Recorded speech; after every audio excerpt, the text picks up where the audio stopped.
Why do you think couples fight in relationships? As long as they're, well, even if there's one person, you could fight. But I think I'll start by creating a framework. There are three leading indicators of lasting success in relationship. And one of them is a clear vision. Second is clear values and a functional way to deal with conflict. Conflict is normal in that disagreement is normal.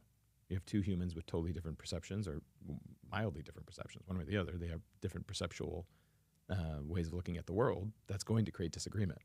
We just don't have the tools to deal with those disagreements. And because we're not socially, emotionally intelligent enough to interface there, law of averages is a lot of people are going to break up.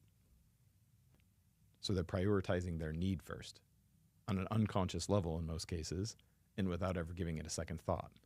Well, you're already off to a bad start if you're first prioritizing what can I gain from this person, right? And that's, you see it. So when I'm trying to gain something as a resource, whether it be food, money,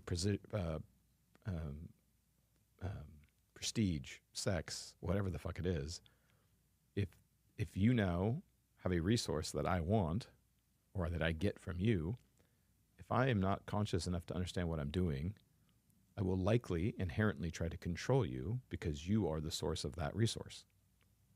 So I will control you in different ways to try to make sure that I'm insured that resource going forward.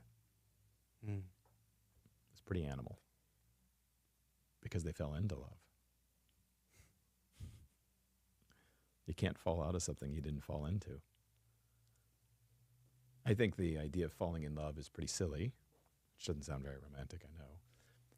It doesn't mean it's not fun. It doesn't mean that it's not pleasurable. It's intoxicating.